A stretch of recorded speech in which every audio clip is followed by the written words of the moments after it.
हरि नाम को लेकर के आए, कहते ना मंगल भवन अमंगलाय भगवान का नाम। अभी जो भगवान का नाम करते हैं वो सीधा ठाकुर को पास में जाने लगे। इसलिए हमारे से रूपों को हम कहते हरि नाम करने का पहला फल है जो हरि नाम करेगा। कहते गोलोक वृंदावन में राधा रानी अपना सखी को बुलाती है, बोले रजिस्टर ले आ। बोले क्यों? बोले ये व्यक्ति हरि नाम कर रहा है ना, शरीर छोड़ने का बाद सीधा गोलोक। ऐसे कुछ पत्नी रोज घर में पटेगा फोड़ रहे ऐसे कुछ पति है जो अच्छे। अब आप देख लेना, तुमने जैसे हमने कर्म की ना, कर्म के अनुरूप हमें घर, मकान, दुकान, परिवार एकदम थोड़ी सी भी दूर नहीं। देखना एक व्यक्ति का 5 बच्चे हैं, 5 बच्चे नहीं तो 4 ही बच्चे। देखना सबका स्वभाव अलग है।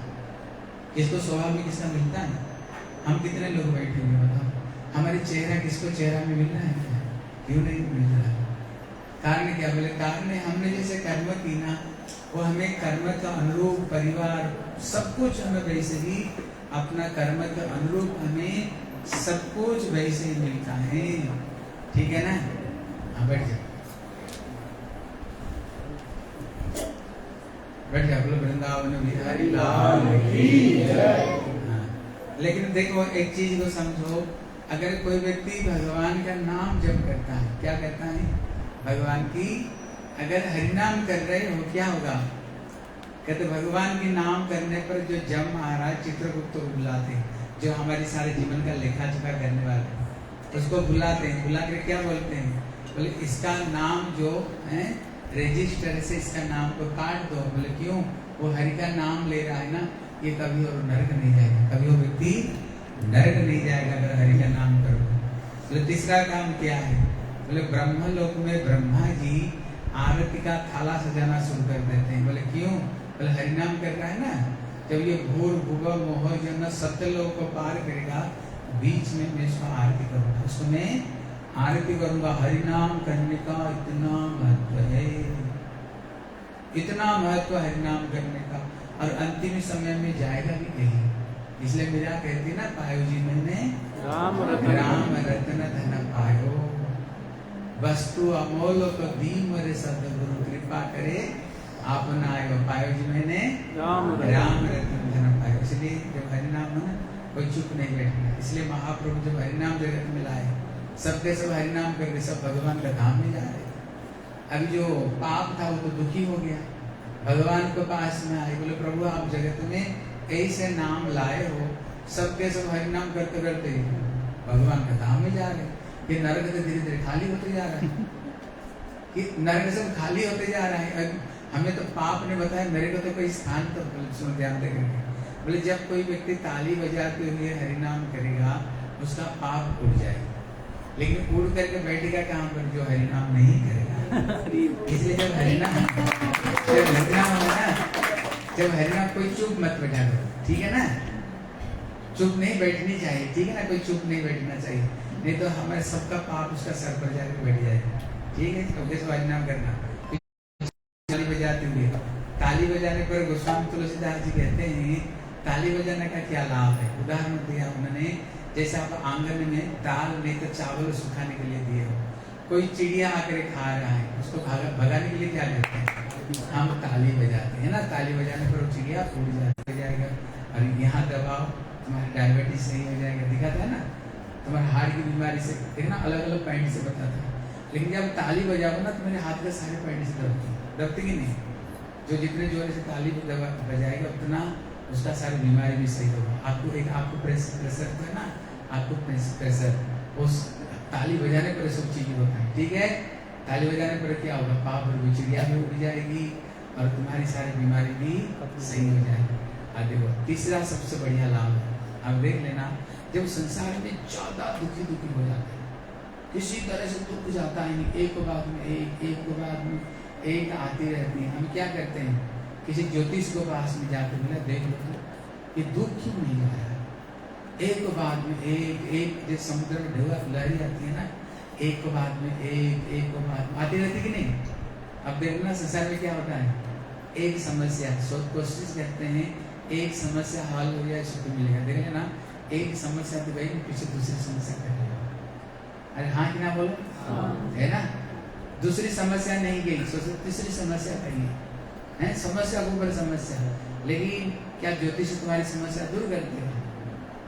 कौन दूर कर सकता है समस्या? गोविंद। कौन कर सकते हैं? गोविंद, भगवान कर सकते हैं। वो ईश्वर है। ईश्वर मतलब होता है जो है को नहीं, नहीं को जो है कर सकते हैं।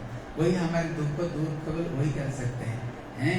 अगर कोई ताली बजाएगा ना, तुम्हारे अगर भाग्य रेखा थोड़ी गड़बड़ी सड़बड़ी हो, थोड़ी सी उल्टा पुल्टा हो, हम ताली कब बजाते हैं? किसकी स्वागत में कहते हैं ना, भाई ताली बजा कर इनको स्वागत करो। लेकिन यहाँ किसकी स्वागत में ताली बजा रहे हैं? अरे बोलो, किसकी स्वागत में यहाँ ताली बजा रहे हैं? गोविंद देव। जब इनकी स्वागत में ताली बजाओगे ना, अगर तुम्हारी भाग्य रेखा अगर थोड़ी सी उल्टा पुल्टा हो, तुम्हारी भाग्य रेखा भी सही हो जाए, क्योंकि वही सही कर सकते, दुनिया में और कोई सही नहीं कर सकता। ठीक है ना? जितने जोर से ताली बजाओ क्या होगा बताओ? भाग्य रेखा तुम्हारी सही बदल जाएगी और तुम्हारी बीमारी भी सही होगी और पाप रूपी चिड़िया भी उड़ जाएगी। हाँ, इसलिए जो जितने जोर से आप योगा ताली बजाओ जोर से। ठीक है? बोला हरे कृष्णा हरे कृष्णा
बोलते ना, अरे हरिनाम करने से क्या होता है? बोले एक समय साइंटिस्टों ने रिसर्च किया, क्यों कहते हैं भगवान के नाम से बड़े शांति मिलता है। बोलते ना भगवान के नाम से बड़ा शांति मिलता है। बोले क्यों कहता है शास्त्र? एक समय साइंटिस्टों ने रिसर्च किया। बोले क्या रिसर्च किया? बोले 3 ट्रे लिया, 3 ट्रे में जो साबुत मूंग दाल रख दिया, तीनों में अलग अलग, और उसमें थोड़ा थोड़ा पानी दे दिया। पानी दे करके एक ट्रे तो साधारण जगह पर रख दिया, दूसरा ट्रे के पास में ये हरे कृष्ण महामंत्र चला दिया, और तीसरा ट्रे के पास में जो रक म्यूजिक है उसको चला दिया। बोले देखते हैं क्या होता है। जब 3 दिन बाद में देखा, जहाँ पर साधारण जगह पर जो मूंग दाल रखी थी ना उसमें थोड़ा अंकुर आए, और जहाँ पर ये हरे कृष्ण महामंत्र चल रहा था 2 गुना 3 गुना ज्यादा अंकुर आए, और जहाँ पर ये रक म्यूजिक चल रही थी वहाँ पर एक भी अंकुर नहीं है, वहाँ पर एक भी अंकुर नहीं आई। समझ गए भैया भगवान के नाम में बड़ा शांति, भगवान के नाम में बड़ा प्रभाव है, बड़ा प्रभाव। इसलिए एक समय किसने हमारे भक्ति वेदांत जो स्वामी महाराज, किसने उनको प्रश्न किया, अरे हरे कृष्ण हरे कृष्ण करने से क्या होता है? ये भगवान के नाम से क्या होता है? नाम से क्या होता है? तब उन्होंने एक उदाहरण दिया। तब उन्होंने उनको बोले कुत्ते, क्या बोले उसको? कुत्ते बोलते तो बिगड़ गया, उसने बिगड़ गया। बोले मेरे कुत्ता कैसे बोलते?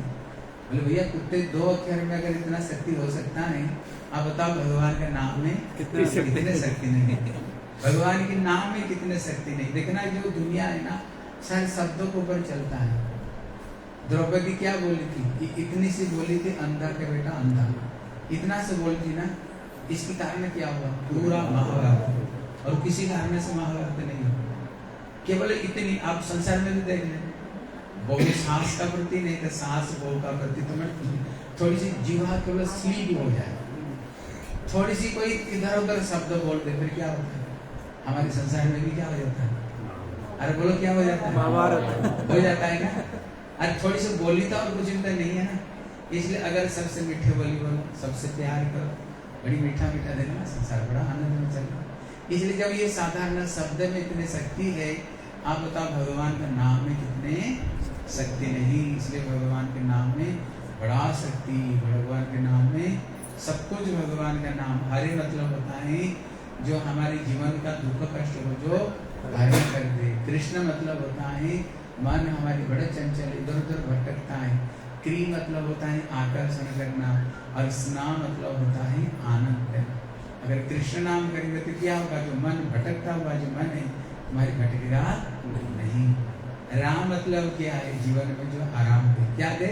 अब बताओ जीवन में हम क्या चाहते हैं? वही तो चाहते हैं ना, दुख जाए, आराम मिले, जीवन को शांति मिले। इसलिए हरिनाम से सब कुछ मिलेगा। और हरि मतलब होता है राधा रानी, क्योंकि कृष्ण का मन को चित्त को प्राण को जो हरण करती है वो राधा, और कृष्ण मतलब तो कृष्ण ही। इसलिए हरे कृष्ण मतलब क्या है? राधे और कृष्ण भगवान का नाम है। इसलिए भगवान का नाम में बड़ा शक्ति है। घर का मालिक कौन है? अरे किसके घर? ये आपका घर है। और घर वाली कौन है? ये है। हाँ देखो आज बहुत बढ़िया दिन है। इन लोगों ने अपना घर में भक्तों लोगों को बुलाए, आज घर में सत्संग हो रही है, घर में भगवान का नाम कीर्तन हो रहा है। इसलिए भागवत में बताया जिस घर में भक्त लोग आए, घर में हरि कीर्तन हरि नाम हो, मतलब पृथ्वी का जितने सारे तीर्थ वहीं पर आ जाते हैं। और हमारे भक्ति विनोद ठाकुर तो कहते हैं जिदिन गृह भजन देखे गृह ते गोलोक भाई। जिस दिन घर में हरि का नाम हरि कीर्तन हो, कहते वो घर नहीं, वो घर गोलोक वृंदावन बन जाता है। घर गोलोक वृंदावन बन जाता है। इसलिए समझो आज इनका घर नहीं रह गया, क्या हो गया? गोलोक वृंदावन हो गया। और जिस घर में भगवान का नाम कीर्तन होना, घर का जितने अशांति अमंगल दुख कष्ट भी सबके सब चली जाती है। इसलिए क्या करनी चाहिए? हर व्यक्ति घर में भले ही किसको नहीं बुला सके, पूरा परिवार बैठ जाए। इसलिए महाप्रभु जो सन्यास लेकर के जा रहे थे तो उन्हें सारे भक्तों को बुलाया। बोले तुम लोग मेरे को प्रेम करते हैं? बोले प्रभु आप तो हमारे जीवन हो। बोले अगर मेरे को प्रेम करते हो मेरे उपदेश पालन करना। बोले क्या है? बोले सबके सब शाम को घर में बैठी करके अगर ढोली की मजरा हो अच्छी बात है, अगर कुछ भी नहीं हो थोड़ा ताली बजाते हुए हरिनाम कीर्तन करो। केवल ताली बजाते हुए हरिनाम कीर्तन करना, इसलिए कहते सुंदर लाला सचिर दुलाला नाचत श्री हरि कीर्तन। जिस घर में हरि कीर्तन हरि नाम हो, साक्षात भगवान वहीं पर आ जाते हैं। ठाकुर जी को गोविंद तो वही प्रकट हो जाते हैं। इसलिए गोविंद देव का नारद जी ने पूछा प्रभु कहाँ रहते हो? देखो गोविंद देव क्या कहते हैं, बोले ना अहम बसामि वैकुंठे। दुनिया कहते मैं वैकुंठ में रहता, मैं वैकुंठ में नहीं रहता हूँ। दुनिया कहते जोगियों का हृदय में रहता, मैं नहीं रहता हूँ। बोले प्रभु कहाँ रहते हो? बोले एक जगह पर मेरे को पाओगे, मत भक्ता जत्र गायन्ति, जहाँ पर मेरे भक्त जन बैठ करके मेरे नाम करते हैं, मेरे कीर्तन करते हैं, वहीं पर। इसलिए मानो गोविंद देव आज कहाँ पर है? इनके घर में, इनके घर में आज गोविंद देव इनके घर में आज है। समझ रहे कि नहीं? हाँ, इसलिए आज घर में ही भगवान का धाम हमारे घर बन गया। ठीक है, इसलिए सब लोग भजन करो, भक्ति करो। ठीक है, हाँ। देखो हम भागवत का एक प्रसंग सुनेंगे, सब बच्चे लोग सब बोलेंगे, इनको मैं बताऊंगी, सब थोड़ी थोड़ी बोलेंगे। ठीक है, इसलिए भागवत में एक प्रसंग है, जब सौनकादि ऋषि लोग बड़े दिनों से यज्ञ कर रहे थे, 1000 साल तक, लेकिन यज्ञ करते करते उनका मन को शांति नहीं मिल रही थी। उनका मुंह जल गया, उनका हृदय तक भी जल गई, मन को शांति नहीं मिली। जब भगवत इच्छा से सुतो गोस्वामी आते हैं, तब उनको उन्होंने 6 प्रश्न किया था। आज हमने 2 प्रश्न सुने। इनका पहला प्रश्न था, आत्मा को शांति कैसे मिलेगा? आत्मा को शांति कैसे? आप देखना जीवन में हम जो कुछ करते हैं इसलिए करते हैं।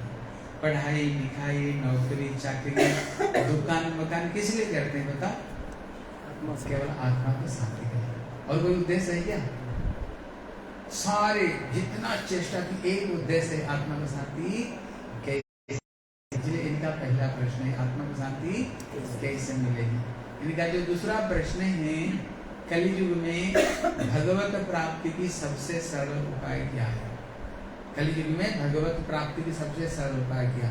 इसका मतलब होता है जीवन में, कहते जब तक तुमको जीवन में भगवत प्राप्ति नहीं, मंदोदय मतलब तुमको पता है क्या है? मंद मतलब होता है पतली, उदर मतलब कमर, जिसका कमर बहुत ही पतली थी, मतलब वो विश्वकर्मा की बेटी थी। विश्वकर्मा उसने सारे अच्छे गुण को दे करके अपना बेटी बनाई थी। म्यूस इनवर्स उस समय की। अगर रामायण पढ़ोगे ना, देखोगे हनुमान भी जिसको देखकर मुग्ध हो गए। एक माँ लक्ष्मी नहीं, इतने सुंदर थी, एक नहीं, उसको जहाँ से सुंदरी सुंदरी लड़कियां मिली ना, जोर जोर करके पकड़ करके अपना पत्नी बना करके, एक नहीं हजार। इसलिए उसको 1 लाख बेटे 1.25 लाख नाती थी। फिर सोचते हैं आज्ञा कहीं बेटे बने पर सुखी हो, मेघनाथ जी से बेटा है, पिता के लिए जो बलिदान देने वाले। लेकिन तभी भी ये जीवन में ना उसको शांति नहीं मिली। आप पढ़ लो रामायण को, शंकर जी से प्रार्थना करता है, बोलो प्रभु जीवन में हमें शांति सुख कब मिलेगा? जीवन में मेरे को शांति नहीं। क्यों शांति नहीं? क्योंकि कहते राम विमुख को कभी शांति नहीं पाए, क्योंकि भगवान राम से वो विमुख था, इसलिए शांति नहीं मिली। लेकिन वहां पर एक व्यक्ति केवल चैन से जी रहा था। बताओ तो कौन चैन से जी रहा था? हाँ, बोले क्यों चैन से जी रहा था? कारण है वो भगवान राम की भक्ति करता था, इसलिए वो चैन से जी रहा था। इसलिए अब रामायण देखे हो? कौन कौन रामायण देखे टीवी में? आप देखना हनुमान जी पूरा लंका को जला दिया, लेकिन किसका घर छोड़ा जानते हो? विभीषण का घर छोड़ दिया। बोले क्यों छोड़ दिया? क्योंकि भगवान के राम की शरण में था। भगवान पूरा लंका को पूरा सबको मार डाले, लेकिन एक व्यक्ति को छोड़ दिया। किसको छोड़ दिया? विभीषण को छोड़ दिया। क्यों? प्रभु की भजन करता था, भगवान की भक्ति करता था। इसलिए दूसरा प्रश्न है, कलयुग में भगवत प्राप्ति की सबसे सरल उपाय क्या है? क्योंकि जब तक जीव को भगवत प्राप्ति नहीं होगी ना, जीवन में जो भी कर लो तुमको शांति सुख मिलने वाले नहीं है। इसलिए ये 2 प्रश्न किया है। आज हम लोग ये 2 प्रश्न का उत्तर सुनेंगे। आत्मा को शांति कैसे मिलेगी और क्या होगा? भगवत प्राप्ति कलयुग में भगवत प्राप्ति का सबसे सरल उपाय क्या? ठीक है, हमारे भक्त लोग कुछ विषय पर सबके सब कुछ ना कुछ ये लोग बोलेंगे। हमारे जनार्दन प्रभु कुछ बोलो, माइक ले, एक बार हाथ उठा के बोलो हरे कृष्णा कृष्णा कृष्णा हरे हरे, हरे राम राम राम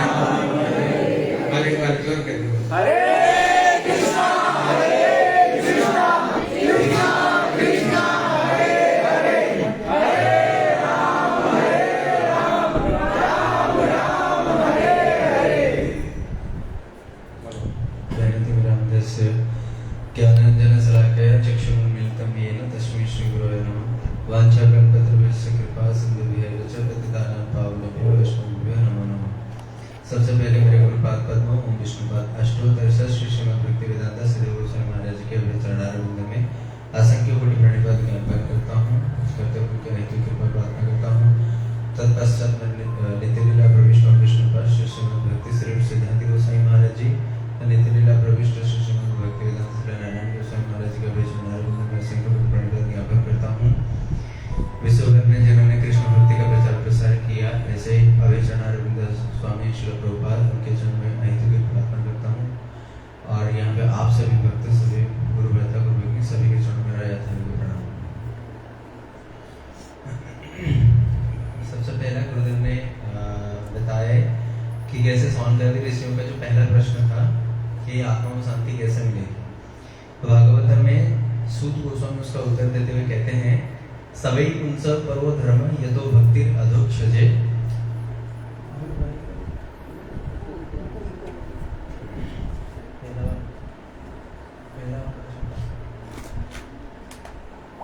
हरे कृष्ण।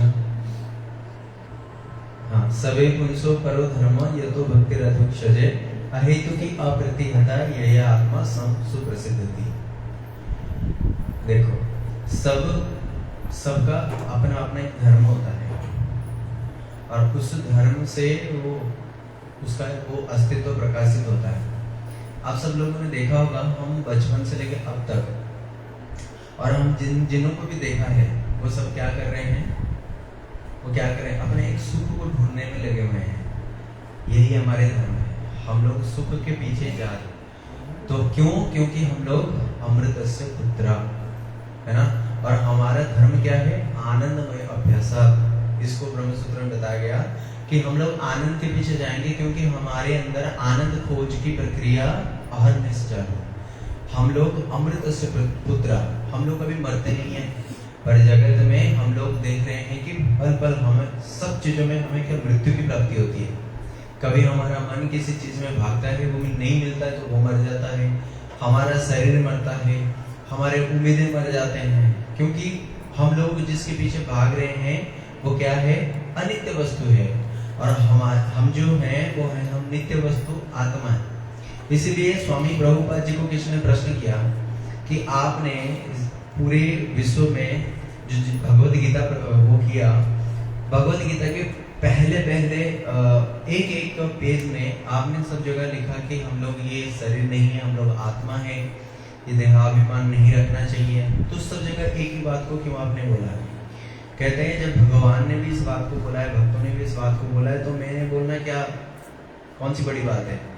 इसलिए तुम एक बार में समझ नहीं सकते हो, इसलिए मेरे को बार बार बोलना पड़ता है कि हम लोग आत्मा है। तो यही जो आत्मा की वृत्ति है क्या है कि भगवान की सेवा करना। नहीं तो देखना एक बच्चा जब पेट में होता है ना, वह आनंद को ढूंढता हुआ कहाँ आता है?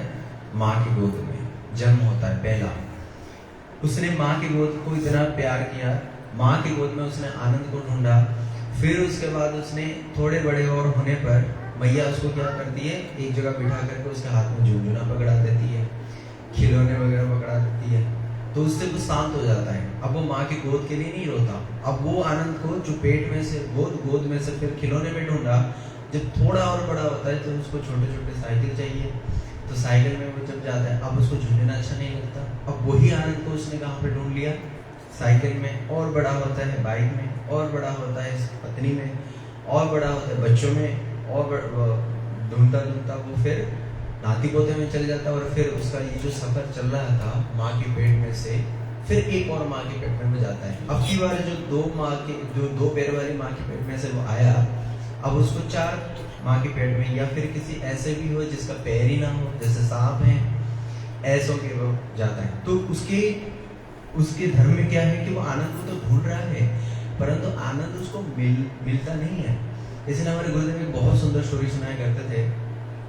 कहते हैं कि एक बार एक रानी के गले में ना राजा ने एक बहुत सुंदर हीरो का हार गिफ्ट किया था उसको। तो वो रानी के जो गले में जो हार था ना वो कहीं खो गया। राजा ने पूरे सारे उसमें ना ढिंडोरा पिटवा दिया, अनाउंसमेंट कर दी कि जो भी मेरे पत्नी की जो हार है, जो हीरा का है उसको अगर ढूंढ के लेकर के आएगा तो मैं उसको सोने की 10 रुपया दूंगा, है ना। अब वो चारों तरफ ये ढूंढने में लगे, सब लोग प्रजा लोग सब ढूंढने में लगे, अरे रानी के हीरो का हार, जो कीमती हार जो राजा ने उसको गिफ्ट किया था, अगर हम दे देते तो कौन ऐसा खुशनसीब वाला होगा जिसको सोने के 10 रुपये मिलेगा। तो सब लोग ढूंढने लगे। एक दिन क्या हुआ, हम लोग आ रहे थे, बहुत बड़ा एक नहर पड़ा था, नहर कहते वो नहर नहीं नाला है ना, गहलोत जी ने बहुत बड़ा नाला बना दिया वेस्टर्न हाईवे से। तो ऐसे ही एक नाला बनाया हुआ था उसके राज्य में, राजा ने। तो वो थोड़ा पानी वहां पे ना एक व्यक्ति ने देखा कि वहां पे एक हीरा का हार दिख रहा है, अरे ये तो वही हार है, ये तो वही हार है। तो उसने क्या किया, छलांग लगा दिया। उसके पास में एक और व्यक्ति खड़ा था, उसने देखा, अरे ये तू क्यों छलांग लगा? बोला अरे वो राजा के जो पत्नी के जो खोया वो हार है ना, वो यहाँ पे है। अच्छा वहां पे क्या? तो उसने बोला चल फिर मैं भी छलांग लगा तो मैं भी ढूंढता हूँ। अब वो उसमें कूद गया, उसने वो ढूंढा। वो क्या होता है ना, जब थोड़ा पानी शांत होता है ना तो वो हाथ तो दिख जाता है, फिर जब छलांग कोई लगाता है ना तो वो गायब हो जाता है। फिर ऐसे करते करते सब लोग एक दूसरे को पूछ रहे थे, भाई तुम क्यों छलांग लगा? बोले वो सोने के 10 रुपया मिलना है ना हमें, तो इसलिए जो राजा की जो पत्नी का हार है वो यहाँ पे है, उसको इसीलिए हम लोग ढूंढ रहे हैं। ऐसा करते करते वो दोबारा चलांगे तो वो पूरा का पूरा जो है राज्य उसमें जो है खूब गोता लगा रहे हैं गंगा जी में। जी है ना, हमें फिल्म देखते थे ना, वो उसका था अमिताभ बच्चन का काली गंगा दिल्ली में, तो उसमें गोता लगा रहे। ऐसे करते करते राजा भी आया, पहुंचा, क्या बात है, ये इतने बड़े नाले में सब लोग ऐसे क्यों नहा रहे? तो राजा वहां पे पहुंच के देखा कि बोला कि यार तुम लोग यहाँ पे क्यों पड़े हो? वो कहते हैं कि देखो आपकी रानी की जो हार है ना वो यहाँ पे। बोले यार मैं तो इतने, मेरी जो पत्नी है उसके लिए तो मैंने गिफ्ट किया था, अब मैं थोड़ा उसको और इम्प्रेस करने के लिए मैं भी कूद जाता हूँ, और मैं कूद करके भी मैं उसके लिए लेके कहूँगा देखो पूरा राज्य की प्रजा ने जो नहीं कर पाया वो मैं तुम्हारे लिए करके दिखा दिया। अब वो कूदने ही वाला था, इतने में एक साधु आए उसके पास। उसके साधु आए और उसको ऐसे कान को पकड़ा, यूं करके ऐठ करके उसको दिखाया, ऐसे उसका पूरा मुंह ऐसा घूम गया, मतलब पूर्व की तरफ था ना, पूरा पश्चिम की तरफ उसको घुमा दिया। अब जैसे घुमा ना तो साधु ने उसको दिखाया कि देख बेटा, जो हीरे का हार तो वहां पे ढूंढ रहा है ना, वो कहाँ पे? वो उस पेड़ में लटका हुआ है। और अभी क्या है कि जैसे सुबह के सूर्य के जो किरणें हैं, जब वो हार को होते हुए, जब हीरे का हार है, मणि है वो, उसमें जब वो पानी में जब उसका जो रिफ्लेक्शन है उसमें वो स्टेबल हो जाता है, और जैसे कोई छलांग लगाता है तो फिर पानी जो है वो गायब हो जाता है, वो उसका एकदम से वो गायब हो जाता है। तो इसीलिए कहते हैं कि तू जिसको ढूंढ रहा था ना वो यहाँ नहीं, ठीक उसके उल्टे तरफ है। इसलिए जिस दिशा में हम लोग इस सुख को ढूंढने निकले ना, कि हमें अगर अच्छे पैकेजेस मिल जाए, हम अगर अच्छे कॉर्पोरेट में चले जाए, अच्छे अगर हमारे उठना बैठना हमारे अच्छे अच्छे लोगों के साथ हो जाए, या फिर हम अच्छा खा रहे हैं और 24 घंटा अगर हम आप देखे होंगे आजकल जितने भी हमारे मटेरियल एस्पिरेशन है, ये सब क्या है, जैसे सेंट्रल एसी में जा रहे हैं, आइनॉक्स में जा रहे हैं, फिल्में देख रहे हैं, काफ़ी सारी जगह में हम लोग क्या कर रहे हैं, ये सब चीज़ें जा रही हैं। क्यों? क्योंकि हम लोग दिखा रहे हैं कि हम लोग सिविलाइज्ड हैं, हम लोग बड़े अच्छे है ना, वेस्टर्न कल्चर को हम लोग कितना अच्छे से अडॉप्ट किया, ये सारी चीज़ें हम लोग सोचते हैं कि हम लोग खुश हो रहे हैं। पर वास्तविकता क्या है कि वो उल्टे दिशा में है। उल्टे दिशा मतलब क्या है? हमें ढूंढना चाहिए रामायण में, हमें ढूंढना चाहिए भागवत में, हमें ढूंढना चाहिए भगवत गीता में, चैतन्य चरितामृत आदि ग्रंथों में ढूंढना चाहिए। इसलिए तो स्वामी प्रभुपाद जी विदेश में थे ना, तो उन्होंने एक मतलब वहाँ पे जो पार्क स्ट्रीट एरिया में वो हमेशा जाया करते थे, तो वहाँ पे एक बंगाली वाला था, उसने अपना एक बहुत सुंदर मिठाई का दुकान खोल रखा था।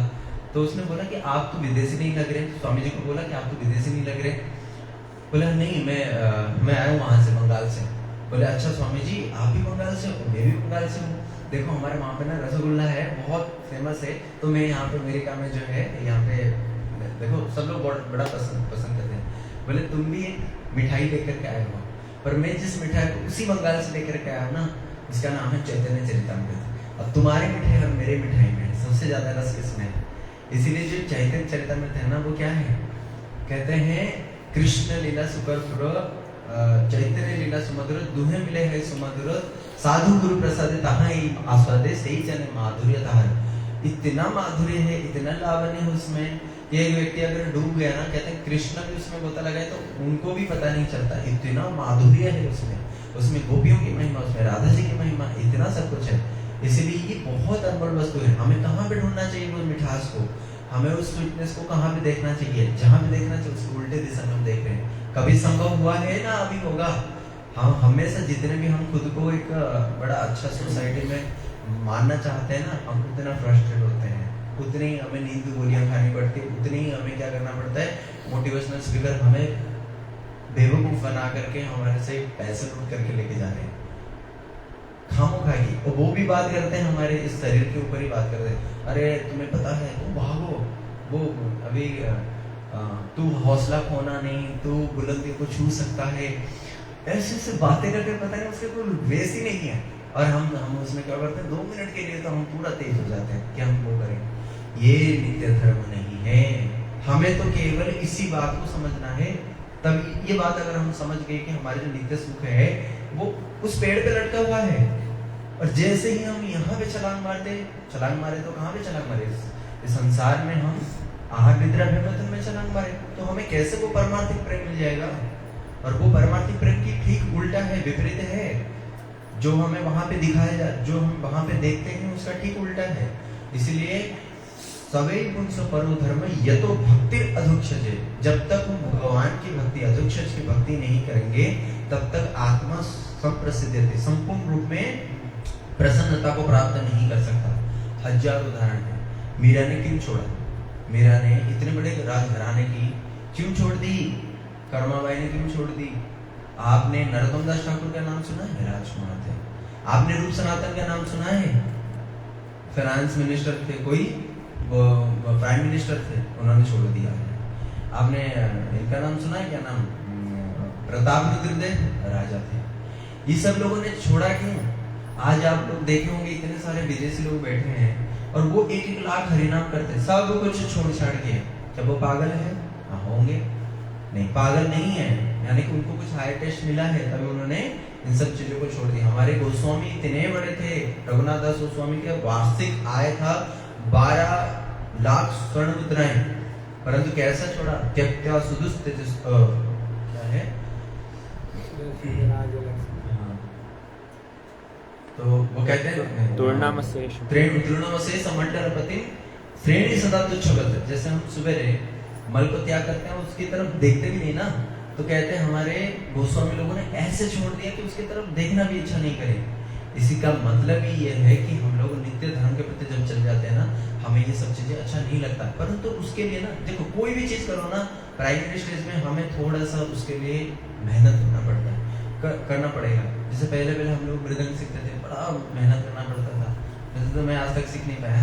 तो जो भी हम लोग कुछ करते ना पहले से ही, तो वो हमें क्या है कि पहले थोड़ा मेहनत करना पड़ता है ना, और धीरे धीरे जब हो जाता है ना फिर इंटरेस्ट आने लगता है। भक्ति में भी ऐसा ही है, पहले साधन क्रिया, उसके बाद रुचि, निष्ठा, रुचि, आसक्ति, उसके बाद तो फिर करते, हमें करना कुछ नहीं पड़ेगा, ऑटोमेटिक वो हो जाएगा। हमारे नेचर के साथ तो स्पॉन्टेनियस हो जाता है। इसीलिए कुछ चीजें जो है हमें ना अभी जबरदस्ती करनी पड़ेगी। इसलिए गुरु महाराज आते हैं, वैष्णव लोग आते हैं, जो चीज को दे रहे हैं ना उसकी वैल्यू हमें अभी पता नहीं है। उसकी वैल्यू अगर हम देखने जाएं तो हमें क्या है कि शेष महेश गणेश इनको भी पता नहीं है। इसीलिए बड़ा ही सौभाग्यवान है कि हमें वो भगवान का नाम दे रहे हैं। और हमारे अनुकीर्तनम अभी सुनेंगे कि कैसे ये कलयुग का जो साधन क्या है, उसमें अनुकीर्तन के लिए बोला गया, तो कीर्तन करना है। महाराज जी बता रहे थे ना, महाप्रभु जब जा रहे थे सबको क्या बोला, वैष्णव सेवा और नाम संकीर्तन। तो आप लोग हाथ में ताली बजा के हाथे करो ताली दिया करो नाम कीर्तन। तो इसलिए आप लोग, हम लोग बड़े सौभाग्यशाली हैं कि हमें गुरु महाराज जी के माध्यम से नाम मिल जाए। गौर प्रमानंदे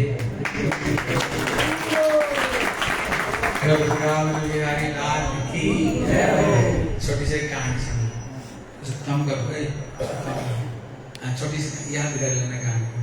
बोले एक समय कोई एक व्यक्ति का घर में संतान नहीं था। एक बहुत बड़ा संता है, बोले महाराज अब कैसे? बोले क्या बताऊं, हम तो बड़े दुखी है। बोले क्यों? बोले इतना बड़ा राज्य है लेकिन उसको देखने वाले करने के लिए घर में कोई औलाद घर में नहीं। इतना जोर ना करे लकीरी सो करे फकीरी। कहते हमारी भाग जो नहीं कर सकते हैं वो संत कर सकते हैं। हम लोग भागवत सुने हो भागवत, आत्मदेव का पुत्र नहीं था लेकिन संत ने तो फल दे के दिया, तो फल से उनको बेटा हुआ। सुने के लिए फल से उनको बेटा हुआ है। तो उन्होंने बोले कोई चिंता मत करो, तुमको मैं आशीर्वाद देता हूँ, तुम्हारे घर में एक सुंदर बेटा जन्म लेगा।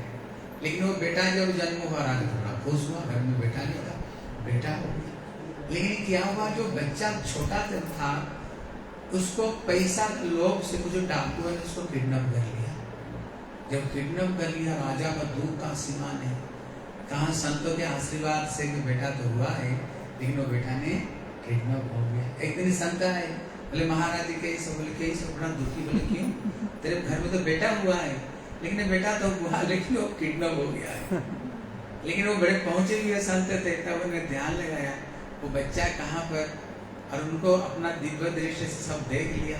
बोले तेरे बेटा ठीक ठाक। बोले बच्चा हुआ अभी? बोले बच्चा भी है, जिंदा भी है, ठीक ठाक भी है। बोले बताओ वो कहाँ पर है? अभी मैं ले आता हूँ। बोले महाराज बीच में गड़बड़ी भी हुआ। बोले क्या है? जब वो बच्चे को उठा करके ले गए थे ना, वो छोटा था, बेटा तुम्हारा बड़ा हो गया, लेकिन जो लोग उसको किडनैप लेकर के ले गए थे गुंडे लोग, वो कह रहे हैं हम ही तेरे पिता माता है। और छोटी सी झोपड़ी में उसको कहते तुम्हारी यही घर है। वो आपका संपूर्ण रूप में भूल गए, आपको असली पिता माता कौन है। बोले क्या करना पड़ेगा? बोले पहले मैं उसको जाकर के समझाता, असलियत तो उसको पिता माता है ही कौन। अगर समझ जाएगा ना फिर उसको ले आना। बोले बाबा आपकी बड़ी कृपा हो। इतने में संत गए, वो बच्चे को देख करके बुलाया। बोले बेटा इधर आ। बोले तेरे पिता माता कौन है? जो गुंडे लोग ले गए थे ना, बोले ये मेरे पिता माता। बोले तेरे घर कहाँ है? मुझे छोटी सी झोपड़ी में रहता था। बोले मेरे झोपड़ी। जो देख तेरे ये पिता माता भी नहीं, ये तेरे झोपड़ी में घर भी नहीं। बोले क्या कह रहे हो? तो बचपन में तो यही देख रहा हूँ। बोले इसलिए तो मैं तुमको समझाने के लिए कोशिश कर रहा हूँ। तेरे जो पिता माता है ना, ये देश का राजा रानी तेरे पिता माता है।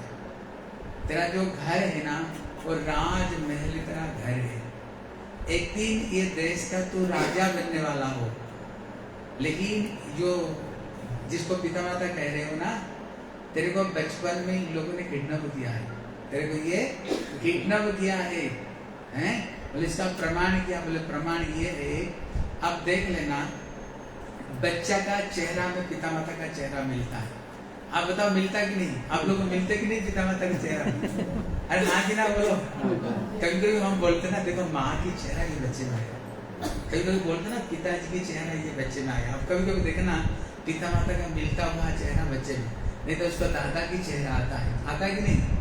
अरे हाँ कि ना बोलते? हाँ आता है ना। देख तेरे जो चेहरा तो कितने लंबे चौड़े, देखने में गोरे, और जिसको तुम अपना पिता माता बोलते हो, तुम मिला के चेहरा मिला के देख। बताओ तेरे साथ में कुछ मिलते हैं ना, कि जो राजा रानी को साथ में तेरा चेहरा मिलता है। अभी तक तो उसने कभी सोचा नहीं इस विषय पर, लेकिन जब उन्होंने बात समझा है ना, बोले तो बात सही बता रहे, मेरा तो चेहरा इनसे नहीं राजा रानी से मिलता है। बोले घर में जाओगे? घर में जाओगे? बोले आपको बड़ी कृपा होगा। ठीक है, तेरे पिता माता को मैं समझाता हूँ। जब उसने अपने पिता माता को बोले अमुक जगह पर तेरे बेटा ये गुंडों के बीच में घिरा हुआ है, अपना सैन्य सामंत लेकर के जाओ, उसको घेराव करो और सारे डाकुओं को जेल में बंद करो, अपने बेटे को वापस ले आओ। जो ले आए ना, राजमहल उसका घर, पिता माता राजा रानी, रोज छप्पन भोग खाने वाले, नसीब में सूखी रोटी भी नहीं मिलता था। एक दिन देश का राजा वही बच्चा, आनंद आनंद हो गया। देखो ये चीज को समझो, ये चीज को समझो। वो बच्चा कौन है? हम ही है। हम कौन है? बोल कौन है? हम कहते ना ईश्वर अंश जीव अविनाशी, हम सब भगवान का औलाद। कहते ना तुमेव माता च पिता तुमेव, तुमेव बंधुश्च सखा तुमेव, तुमेव विद्या द्रविण तुमेव, तुमेव सर्वम। कौन हमारे पिता माता? गोविंद देव। गोविंद देव हमारे पिता माता। इसलिए हमारे वेद कहता है अमृतस्य, हम पुत्र है, हम भगवान की संतान है। लेकिन हम सबके सब किडनैप हो गए, सबके सब मानते हो, सबके सब किडनैप हो गए। अरे हाँ कि ना बोलते हो? हम सबके सब किडनैप हुए हैं, क्योंकि हम जिसको घर बोल रहे हैं ना, जिसको पिता माता बोल रहे हैं, कब तक रहोगे बोलो? अब बता कब तक रहेंगे? यहाँ रह सकते हैं क्या? हमारे पिताजी के पिताजी गए कि नहीं? और माता जी गए कि नहीं? गए कि ना? गए ना। एक दिन हम जाएंगे कि नहीं? जाएंगे ना। इसलिए हम सबके सब किडनैप हुए हैं। लेकिन हमारी असली घर कहाँ है? भगवान के चरण में, बोलो वृंदावन में। इसलिए ब्रह्मा कहते हैं चिंतामणि प्रकर सद्म सुकल्प वृक्ष लख्या वितत सुरभिरभिपाल यंतम। हम रहने वाले भगवान के धाम में, गोलोक वृंदावन में, जहाँ जन्म नहीं, जहाँ मृत्यु नहीं, जहाँ रोग नहीं, जहाँ शोक नहीं, कोई बुरा नहीं होगा, कोई बुरी, आनंद ही आनंद है वहाँ पर। आनंद ही वहाँ पर है। लेकिन उसको भूलने का वजह से संसार में हम आकर के किडनैप होकर के संसार में हर जीवन में नए पिता माता, हर जीवन में परिवार नया, हर जीवन में मकान नया, हर जीवन में सब बदलता रहते हैं। लेकिन ये बात हमें कौन बताता है? ये बात कौन बताता है? संत बताते हैं, ये गुरुदेव हमें बताते हैं, साधु बताते हैं। भैया ये जगत का रहने वाले तुम नहीं हो। रहने वाले कहाँ के हो? ठाकुर जी की चरण के रहने वाले, भगवान का नाम तय करे।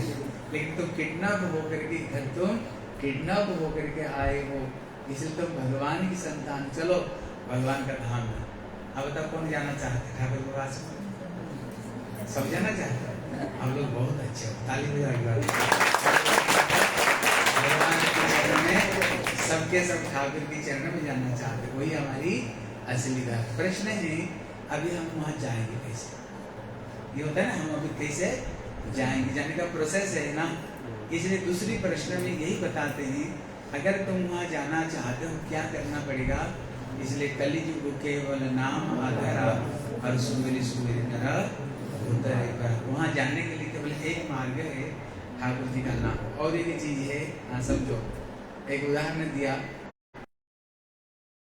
अमेरिका जाना चाहते हो, नहीं तो रसिया जाना चाहते हो। अब बताओ आपके पास में क्या क्या होनी चाहिए तब जा सकते हो? जैसे आप विदेश में जाना चाहते हो, क्या होनी चाहिए? बताओ क्या होनी चाहिए? और क्या?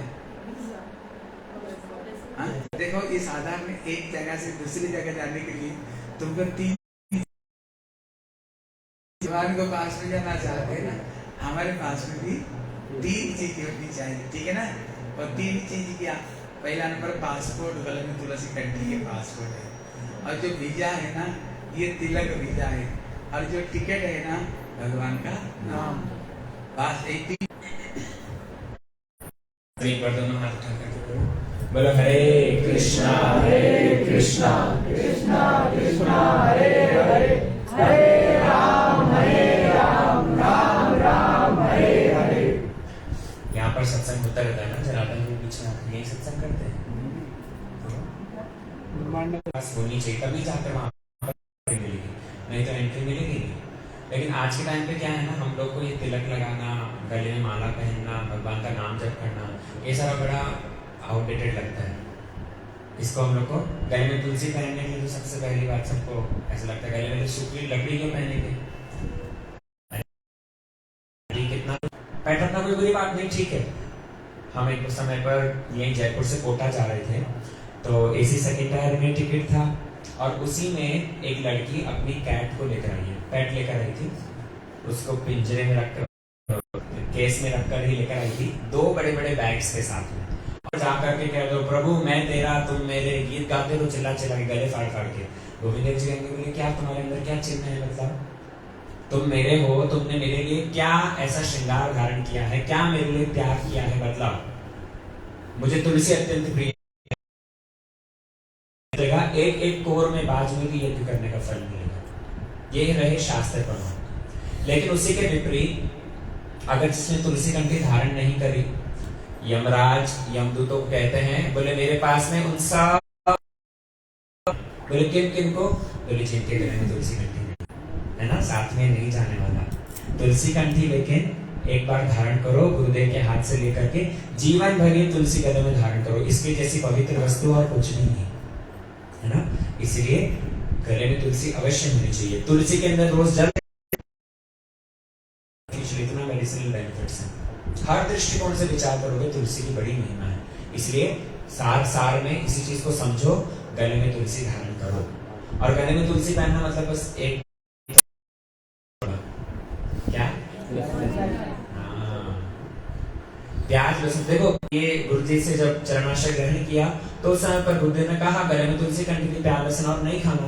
अब हम सोचते थे करते हैं जहाँ प्याज लहसुन बिना कुछ मिलता ही नहीं, कैसे क्या मैनेज करेंगे, लेकिन रूप में ये प्याज लहसुन खिला दिया, गैया का मांस खिला दिया, है ना। इसलिए प्रचेष्टा करो, थोड़ी सा एफर्ट्स करो, प्याज लहसुन। अभी अभी हम कंठी के बारे में श्रवण कर रहे थे कि तुलसी का कितने भारी महिमा शास्त्र में बताया गया है कि तुलसी पहनने से परम कल्याण। अभी गुरुजी जिस प्रकार बता रहे थे वीजा, पासपोर्ट और टिकट, तो ये हो गया वीजा। अब पासपोर्ट है तिलक। हाँ, ये मस्तक में ये जो तिलक है इसी तो भगवान के धाम ले जाने वाले हैं, इसलिए नाम है ऊर्ध्वपुंड्र। वैष्णव, गुरु वैष्णव एक बार अगर तिलक लगा दिया, मरते समय अगर उसके मस्तक में तिलक है तो भगवान स्वयं कह रहे हैं, बोले सौभाग्य विमान पुस्तक, मैं उसके लिए विमान भेज देता हूँ और विमान में दिव्य रूप धारण करके मेरे वैकुंठ धाम में जाते। इस भाग में ये स्वयं ब्रह्मा, इस भाग में स्वयं शिव जी वाम पार्श्व में, और मध्य विष्णु बीजानिया स्वयं भगवान विष्णु विराजमान करते हैं। और तो और शास्त्र कहते हैं दुर्गा, सावित्री, सीता, हरि वल्लभा, जितने सारे जगत में सारे माना जाते हैं। अभी गुरु जी बता रहे थे ना, देखना कृष्ण के मस्तक पर, देखना गोविंद देव के मस्तक पर तिलक है, हनुमान जी को देखो तिलक है, शिव जी को देखो तो भी तिलक है, लेकिन हम लोग को लज्जा आता है लगाने व्यक्ति को, हर समय उसको विजयी होता है। इसीलिए ये तिलक निश्चित रूप में ये तिलक लगाना चाहिए। तिलकस्य महत्वम, जो व्यक्ति तिलक लगाते हैं ना उसको महत्वपुण्य, बड़ा पुण्यवान बोलते हैं। और तिलक लगा रहे हैं, हमारा और आपका आपदाबाद छोड़ो, कृष्ण को भी ये तिलक स्वयं मैया ब्रजगोपियां ये तिलक लगाते हैं। द्वादश अंग पे हमें तिलक करते हैं, ललाट के। श्री कृष्ण चैतन्य देव श्री राधा कृष्ण बालान सहगना रमना सहगना ललिता श्री विशाखान्वितम् अज्ञानतिमिरान्धस्य तस्मै श्री वाला लागी से ही हरि नाम मंत्र लाओ तुम्हें मांगी। बोलने की जो ये माया है, हम इस संसार के अंदर फंसे हुए हैं, बार बार जन्म हो रहा है, बार बार मृत्यु हो रही है, ये क्या है? साक्षात माया है संसार। तो इसका बहुत ध्यान रख, ठीक है। दिन भर उसको निहारता रहता, राजा ये करता था उसके साथ। फिर और दूसरी पत्नी क्या बोला? इतनी सुंदर पत्नी, इतनी सुंदर पत्नी कि पूरे ब्रह्मांड में, अनंत कोटि ब्रह्मांड में भी ऐसी पत्नी है, इतनी सुंदर पत्नी। पत्नी, तुम्हें क्या कोई साड़ी चाहिए सुंदर, या तुम क्या खाना पसंद करती हो, कुछ नहीं पता उसको उसके बारे में, कोई मतलब नहीं, वो कमरे में अपने आप। लेकिन उसकी सबसे ज्यादा सेवा करने वाली थी ना, वो वही जो चौथी पत्नी करती। अब कौन सी थी जिसको क्या करता था? हाँ, बड़ा मतलब जिसके साथ सबसे ज्यादा रहता था, ठीक है, समय बिताता था। और